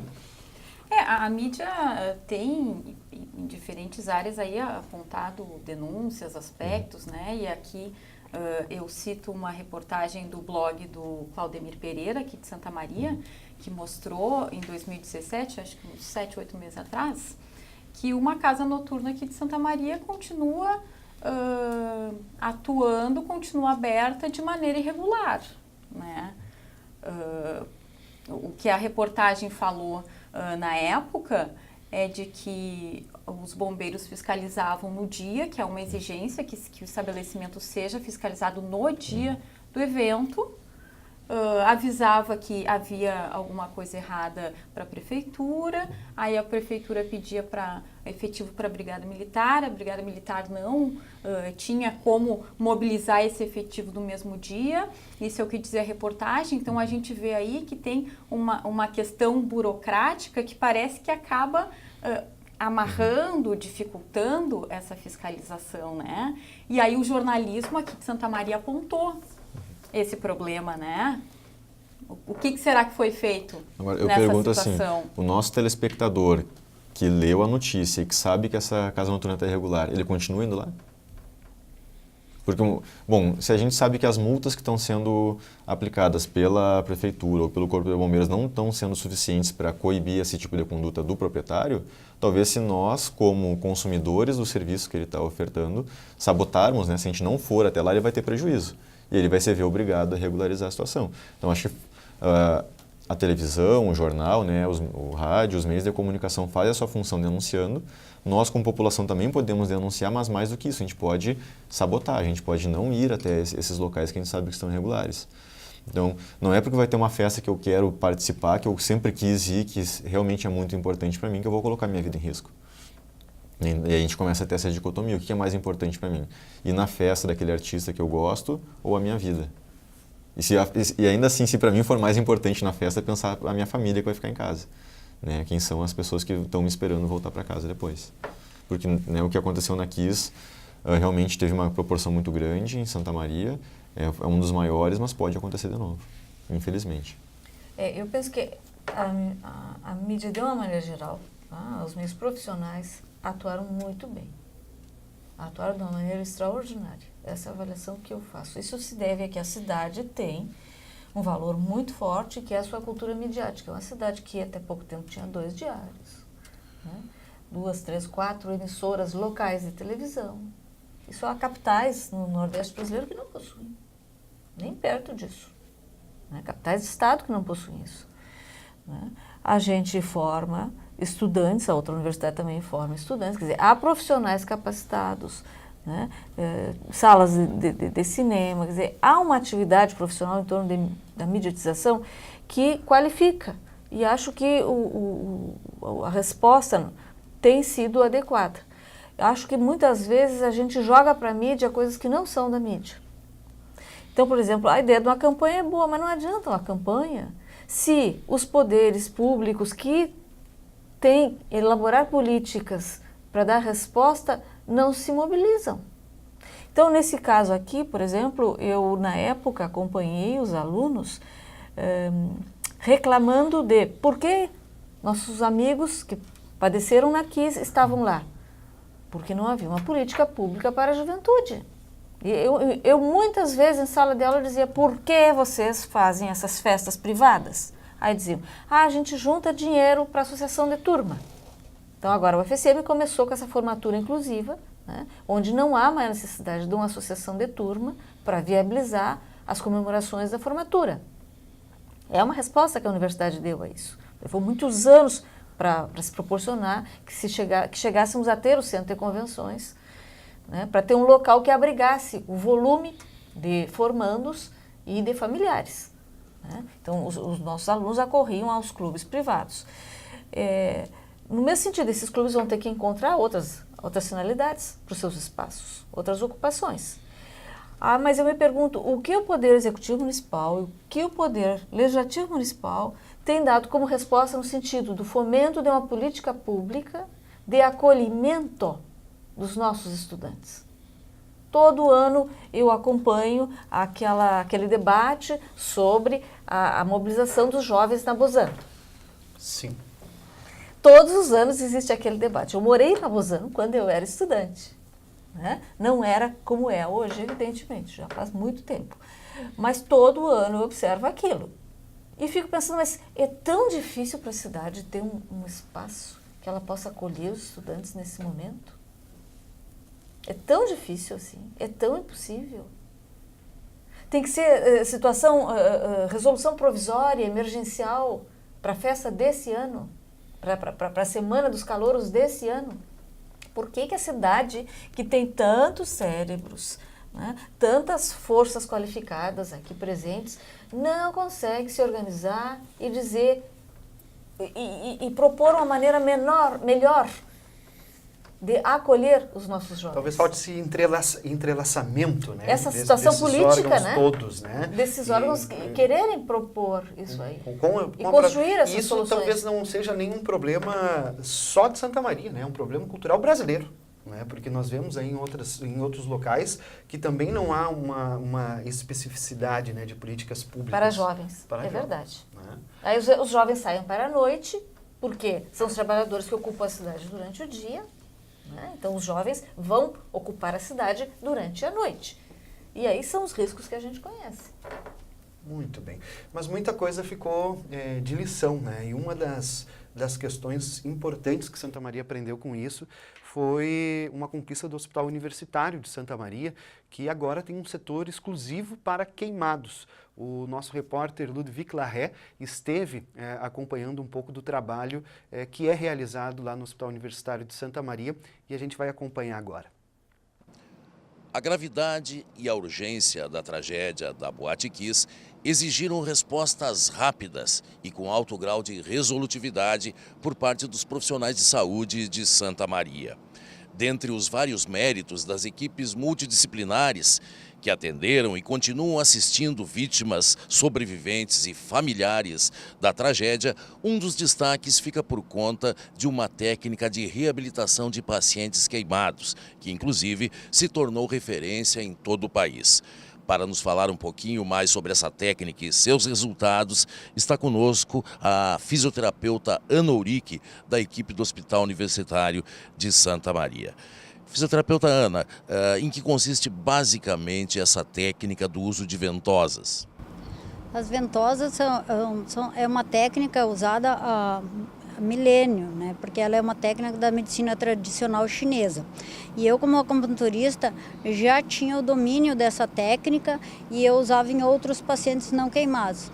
Mas devido ao grande problema do paciente queimado são as aderências e as retrações, o que impede os movimentos, então a funcionalidade.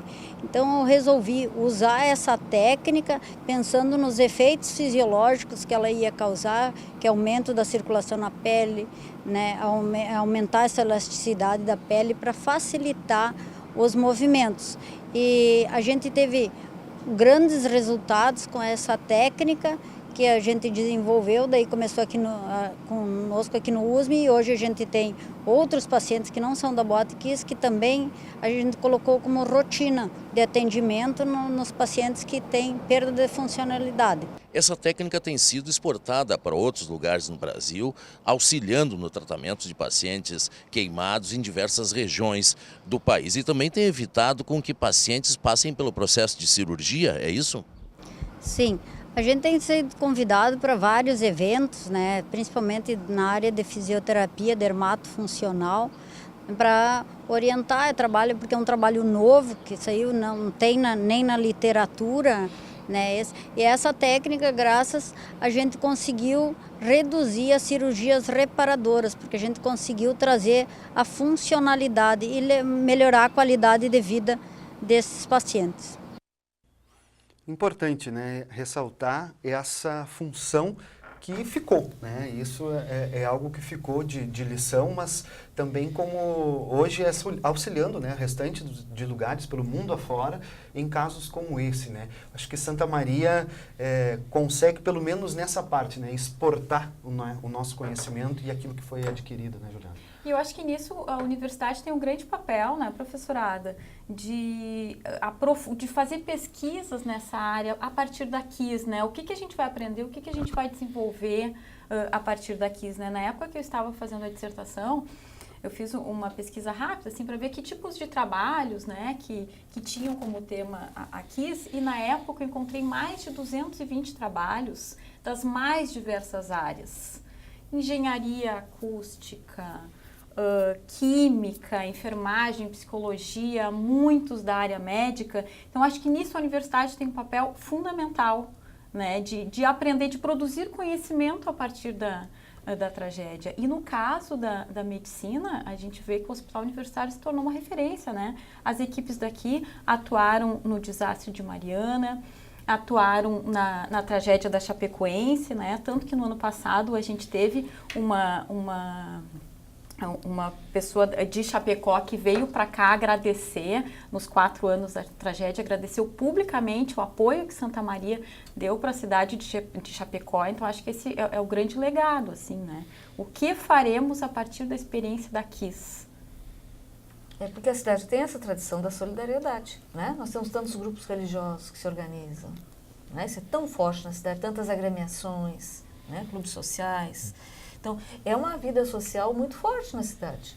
Infelizmente, isso não tem conseguido reverter no sentido político de estabelecer melhores políticas públicas. Talvez porque o político esteja atravessado por um drama muito mais forte que vem do nível nacional, que vem da nossa condição periférica no mundo, né? O Brasil como um país emergente que se alçava e que tem que retornar à condição de subalterno, e aí o nosso nível político é todo atravessado e policiado por esse recluir-se, né, a uma condição inferior. Tem um outro aspecto que eu acho que a tragédia também ensinou bastante, que é no aspecto midiático. Eu já tive a oportunidade de comentar com a Juliana, que ela foi a primeira, na minha vivência, né, eu me formei em 1982. ela foi a primeira repórter do nível local que eu observei que foi mantida na cobertura de um acontecimento dito nacional. Normalmente, né, as redes utilizam seu repórter local e depois ele é substituído por uma figura, um repórter de transnacional, né? Tem esse Sim. status dentro das redes. E a Juliana foi a primeira que nós observamos que foi mantida. Isso se deve a quê? Né? Muito provavelmente à qualidade do trabalho, dentro de toda aquela precariedade, né? A credibilidade que os relatos dela transmitiram naquele momento, né? A solidez da equipe. Também, né? É que todo local tem proximidade com o local, mas no caso da Kiss, isso foi respeitado. Isso é muito difícil porque a gente tem sotaque, né? Então, o nosso trânsito dentro do Brasil é muito complicado por causa do sotaque, né? Inclusive, há recomendações do repórter perder o sotaque para ficar brasileiro. Temos diversos sotaques, né? Mas é uma coisa muito difícil. A pessoa precisa viver muitos anos em outro lugar para ter um outro sotaque, né? Então, isso é uma prática comum em televisão. Trocar o repórter local por um outro que venha já com sotaque burilado. E também porque para dar aspectos, né, ou uma perspectiva mais nacional do acontecimento local, com elementos que do ponto de vista nacional são mais interessantes do que aqueles do aspecto local.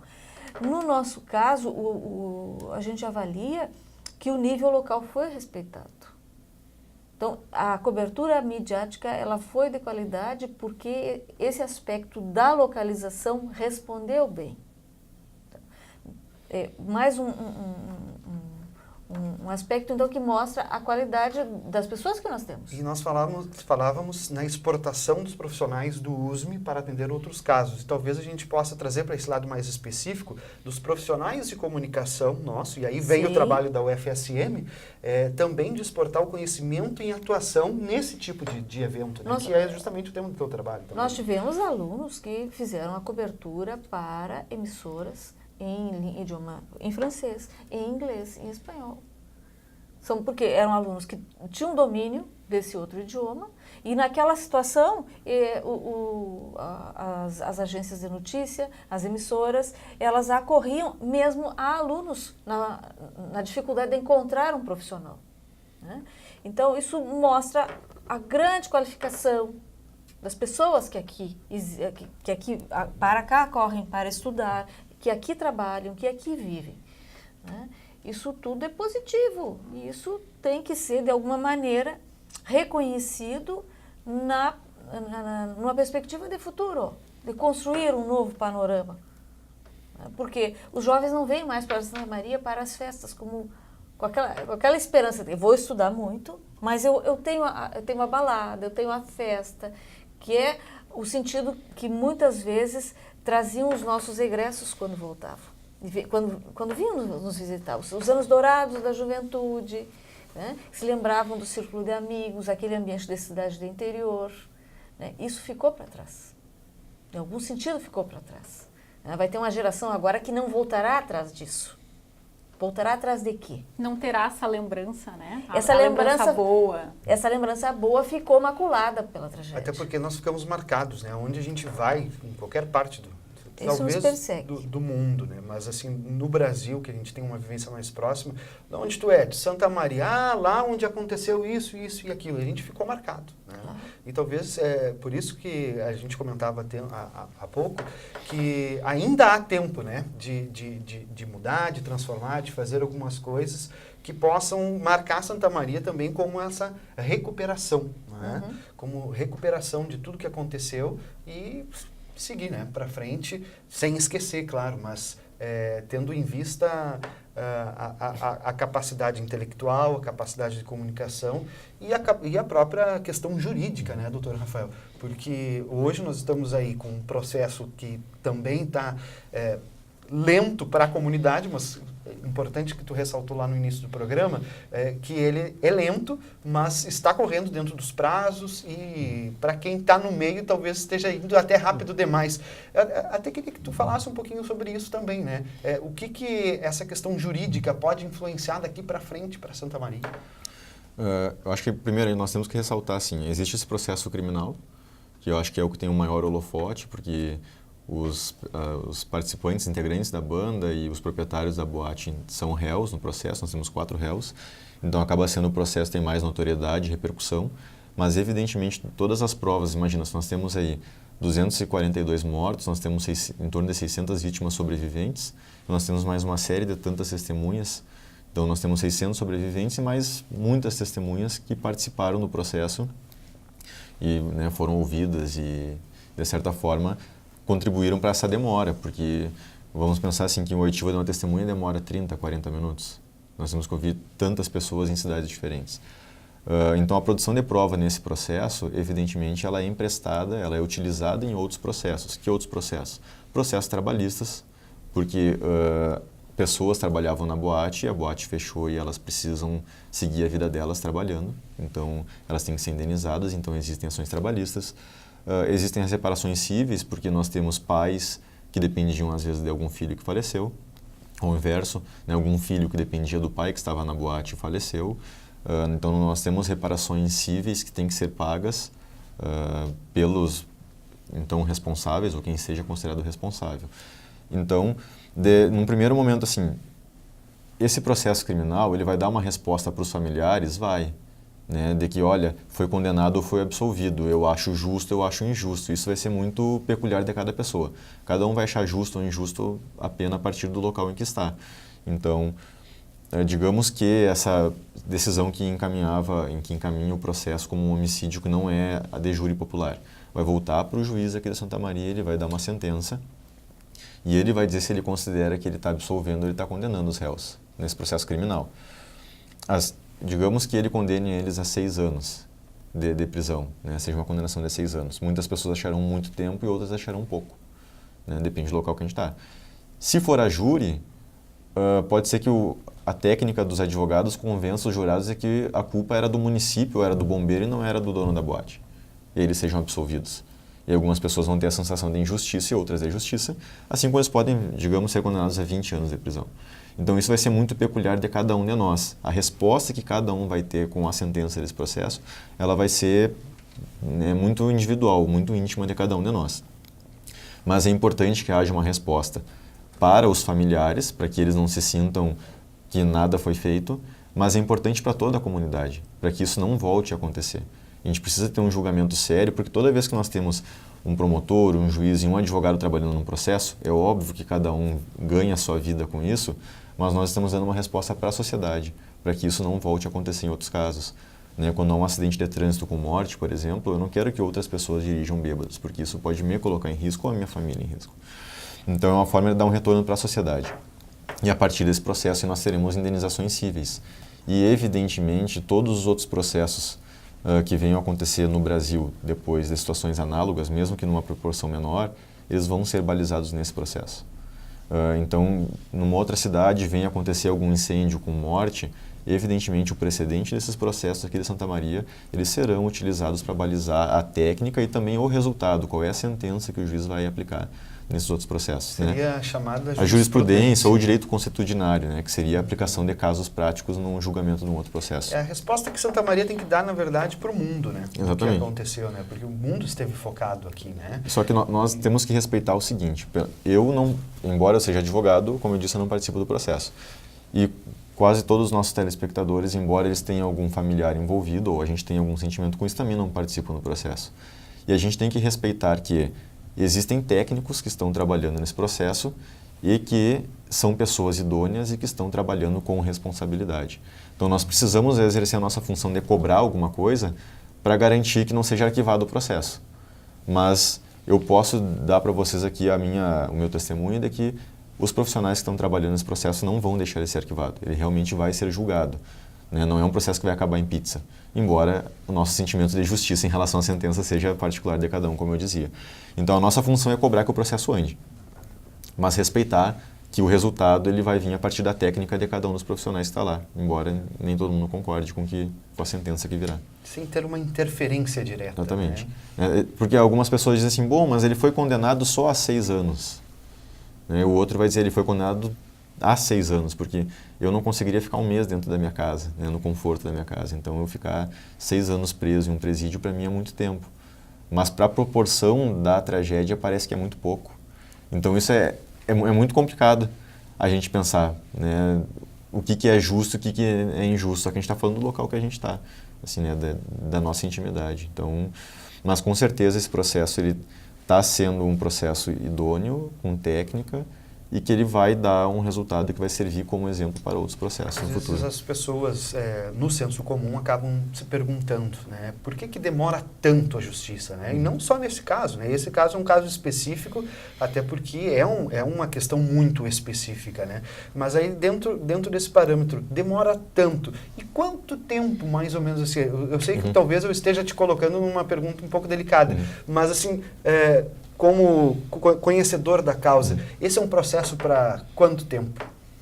Bom, o Pedro, no primeiro bloco, falava, né, que agora nós estamos em um momento de embargos de declaração. O que são os embargos de declaração?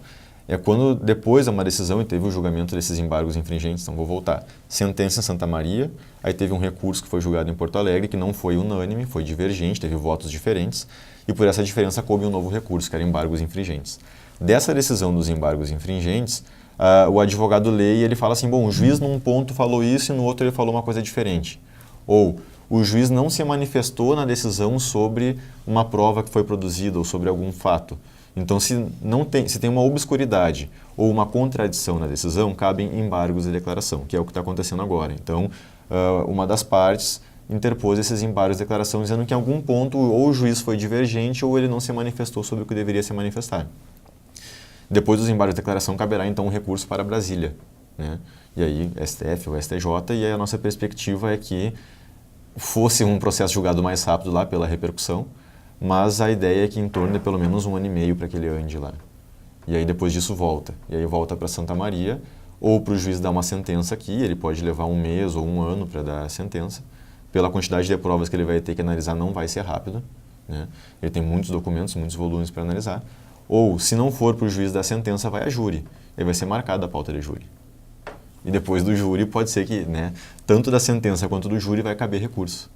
Então, a gente está falando assim, para ter uma decisão, mais ou menos uns 2 anos para ter uma decisão, mas depois da decisão caberão outros recursos para ela se tornar definitiva, né, que é o trânsito em julgado da ação. Então, mas acho que essa resposta mais imediata que a população quer palpar, que é uma sentença ou uma pena, ou uma absolvição, não pode ser que eles sejam absolvidos, em torno de 2 anos, eu imagino. Então teremos muito assunto para a mediatização, né? Mas é uma fase mais silenciosa, né? Porque é diferente do que acontecia antes, de ouvir testemunha, do juiz ir para outra cidade, da polícia produzir prova, de ir na boate um perito para ver o que aconteceu. Agora é uma fase mais silenciosa, que o processo ele não está parado, ele está sendo analisado, mas para quem olha de fora parece que ele está engavetado. Mas vamos imaginar que tenha 20 volumes, né?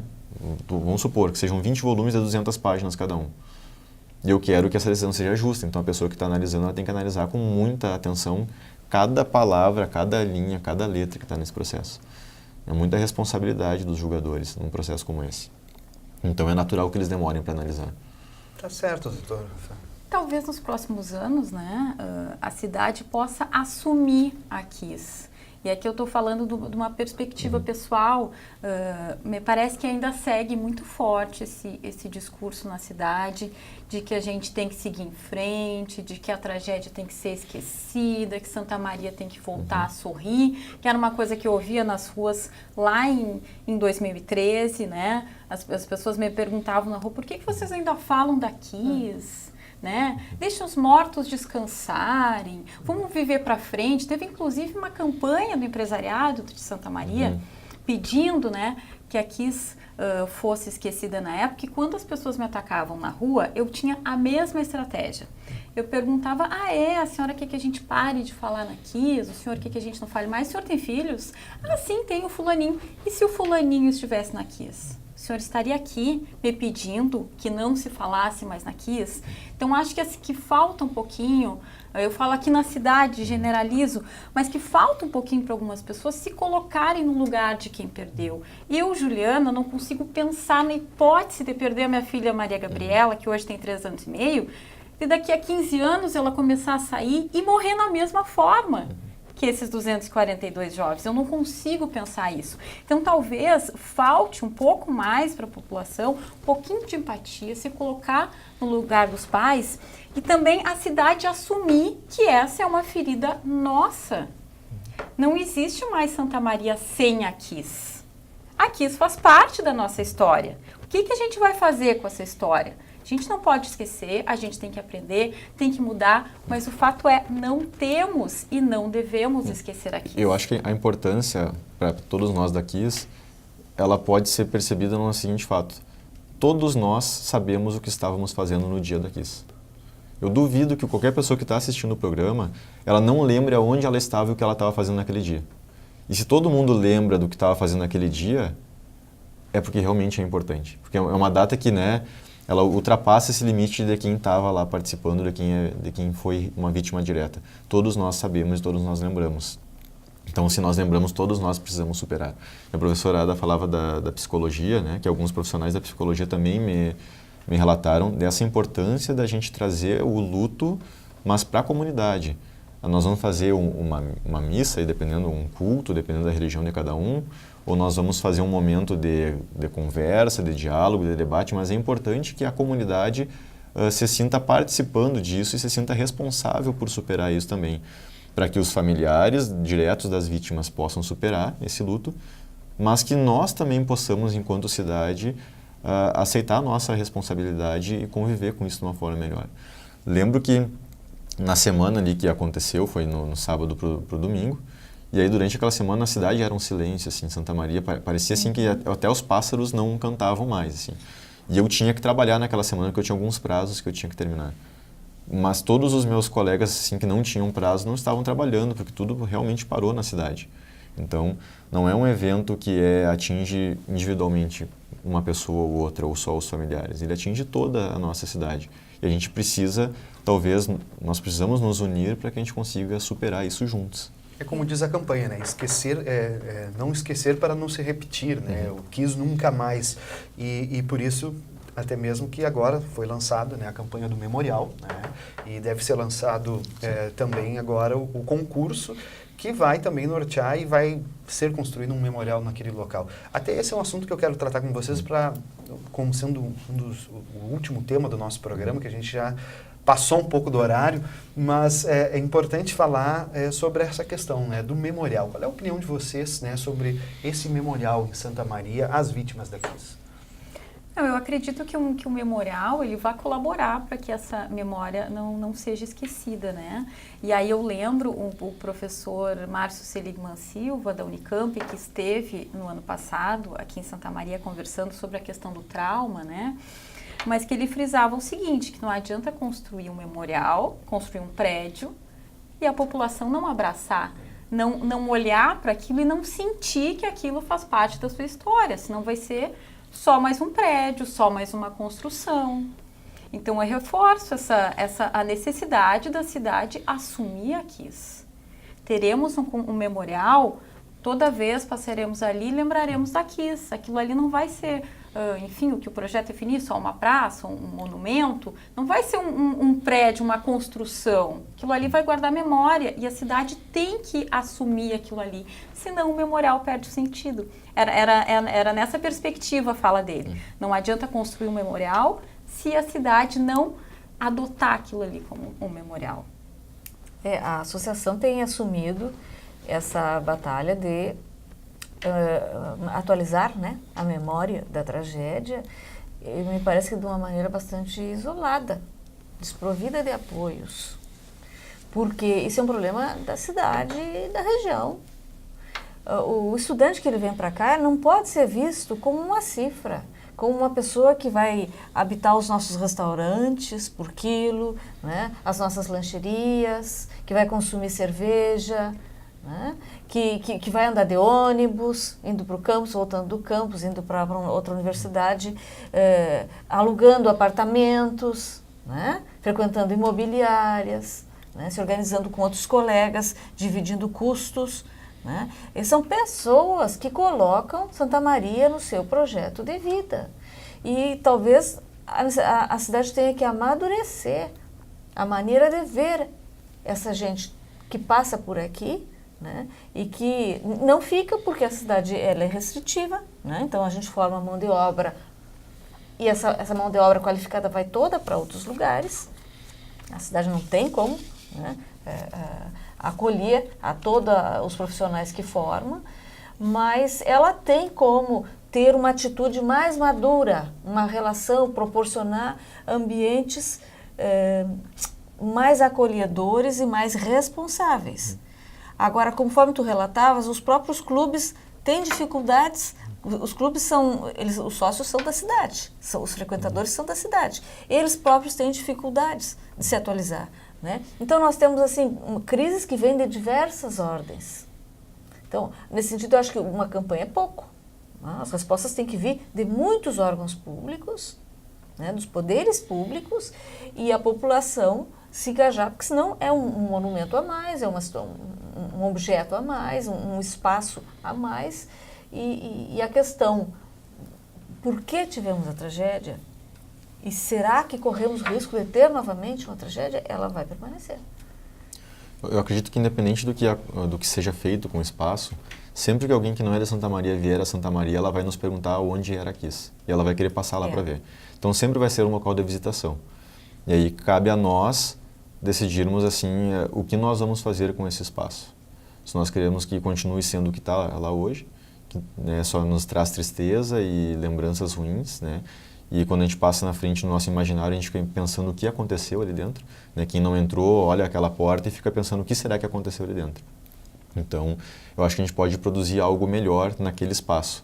Até para que, se a gente acreditar em alguma coisa na religião, as vítimas possam também ter o seu descanso melhor e que os familiares também possam produzir algo positivo em relação àquele espaço. E que toda Santa Maria possa, então, conviver também com aquele espaço de uma forma mais harmônica. Se não me falha a memória, teve a Conferência Municipal de Assistência Social aqui em Santa Maria, e estava presente o nosso prefeito, Jorge Pozobon, e como eu disse, se não me falha a memória, ele falou da sua intenção de produzir algo positivo naquele espaço, como se fosse um espaço, vou supor aqui, que tem um atendimento para pessoas carentes. Ou seja, que com um espaço de tristeza, a gente possa fazer algo positivo e ajudar outras pessoas, fazer com que as pessoas que passem a entrar ali saiam com uma sensação boa. Eu, particularmente, não sei se isso é bom ou é ruim, né? Eu não tenho uma opinião formada sobre isso, se nós devemos fazer uma praça ali ou se nós devemos construir um prédio para dar atendimento para pessoas carentes, por exemplo. Não sei, não tenho opinião sobre isso. Mas eu concordo que nós precisamos fazer algo diferente do que está lá, né? Algo que não seja só objeto de curiosidade para as pessoas que vêm a Santa Maria passar e ficar olhando como especulação, tirar fotos e postar lá no seu Instagram ou no Facebook. Eu acho que a gente tem que realmente repensar aquele espaço de forma positiva, né? De forma que aquilo seja harmônico também com o que a gente está propondo para Santa Maria, que é um futuro melhor. Muito bem.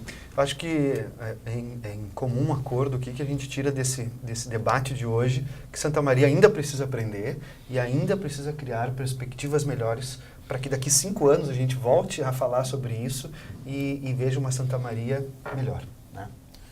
Sem dúvida, que a gente não pare de falar sobre a Kiss, né? Que talvez que a gente não tenha que esperar as datas cheias, né, como a gente chama, para falar da Kiss, né? Por que não criar uma agenda, né, que a gente possa falar da Kiss? Eu acho que nisso a Câmara de Vereadores, né, pode ter um papel assim de protagonista, de estimular esse debate públicas, público. Né? Pode fazer uma audiência pública, ter grupos de trabalho. A Câmara de Vereadores tem força para isso, para chamar autoridades. Quando tem uma audiência pública, nós temos aqui 20 autoridades, né, representantes de todos os órgãos. Né, pessoas que às vezes estão aqui para foto, mas que certamente despertam o interesse de outras pessoas para discutir de forma propositiva sobre os assuntos. E de certa forma que a gente possa perder essa nossa cultura humana de acreditar que as coisas só acontecem com o outro. Só o outro vai se acidentar, só o outro vai estar num incêndio, só o outro vai ser assaltado. Eu passo na rua por uma pessoa que está gritando, não, é uma briga de marido e mulher, não vou me meter. Então a gente tem o comportamento que é humano, de acreditar que nunca vai acontecer com a gente. A gente precisa repensar isso. E a partir daqui, então, a gente montar grupos de trabalho para conversar sobre o que aconteceu, entender o que aconteceu, mas que a gente tenha uma conduta diária para evitar que isso volte a acontecer. E a conduta diária é fazer uma denúncia, é chamar o responsável pelo local que eu estou, é não frequentar os locais que realmente não estão adequados à legislação e que não são seguros. Eu preciso mudar o meu comportamento diário, senão não adianta nada a gente ficar falando sobre aqui e procurar os responsáveis sobre o que aconteceu. Eu tenho que evitar que volte a acontecer. Acho que isso é o melhor. São tantos assuntos ainda, Claro. né, que cabem ser discutidos agora. Eu lembrei, por exemplo, da questão Esclarecidos, dos sobreviventes, Sim. né, que agora, no Exatamente. fim de fevereiro, chega ao fim aquele termo de compromisso, não sei se legalmente é esse o termo, Sim. né, mas aquele acordo de prestar assistência aos sobreviventes. Será que em 5 anos acabaram-se as necessidades deles? Né? Então temos tantos assuntos, né, para trazer à tona. Até porque à época, né, a recomendação médica era que o tratamento deveria ser pelo restante da vida. É que nós temos assim, uma questão Por um bom tempo, de terem aspirado um gás tóxico. Tem a questão psicológica de quem estava lá, de que viveu e que perdeu também alguns parentes. Mas também a questão física. Imagina uma mulher que tenha ficado com uma cicatriz no seio, talvez seja para ela algo extremamente complicado de conviver. Né? Porque quem não acompanhou, quem não viu nenhum sobrevivente, mas pingava da espuma algo que colava no corpo e que quando foi retirado da pele deixou marcas muito fortes. Então, de que forma também eu vou ajudar esses sobreviventes a reparar essas cicatrizes e conseguir conviver também com o próprio corpo? Temos sobreviventes amputados. Temos. Né? Temos diversas situações aí que a gente precisa... amparo que não pode parar. Então, embora todo mundo tenha alguma opinião sobre isso, acho que talvez poucos de nós nos inteiramos sobre o que realmente aconteceu. Né? A gente tem aquela opinião popular, assim, daí um atrás do outro. Mas talvez seja importante a gente criar espaços para esclarecer realmente o que aconteceu, todo mundo tomar conhecimento do que aconteceu para não acontecer de novo. Verdade. E esse é o papel que a gente está tentando fazer aqui pela TV Câmara, né? E promover esse debate nesses 5 anos para tratar sobre esses assuntos, mas também falar com a comunidade sobre o que aconteceu e traçar uma nova perspectiva, né, de vida para a nossa cidade de Santa Maria. Gostaria de agradecer a vocês pela participação aqui no Câmara Debate e certamente nós teríamos muito assunto, né, ainda para falar. Estão convidados a participar sempre que tivermos a oportunidade. Obrigado, Juliana. Prazer contar Obrigada. contigo. Eu agradeço muito a oportunidade de voltar a falar sobre a KISS. Obrigado, professora Ada. Que agradeço, né? Porque a gente acredita que a Câmara Municipal de Vereadores tem condições de dar respostas no tema. Né? Ela se envolveu bastante no início, foi bastante difícil, né? Para os edis, para os servidores da Câmara, para a população, mas acho que todos nós amadurecemos no processo. Eu acho que ela tem condição agora de conduzir novamente um debate à altura do que a cidade precisa. Agradeço a oportunidade. Rafael, obrigado pela tua participação. Também gostaria de agradecer, né, a oportunidade de estar aqui na TV Câmara, conversando com o telespectador, debatendo com vocês e deixando esse pedido, então, né, de que todo mundo não faça a minha culpa, mas que a gente fique um pouco mais atento no que acontece no nosso dia a dia para evitar que volte a acontecer o que aconteceu na KISS, né, novamente. Com certeza.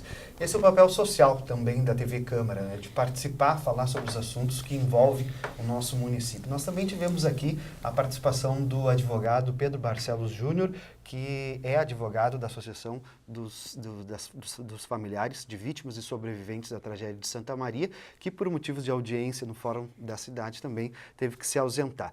A gente vai ficando por aqui com mais um Câmara Debate. Hoje o assunto foi os 5 anos da tragédia de Santa Maria. A gente volta numa próxima oportunidade em mais um Câmara Debate.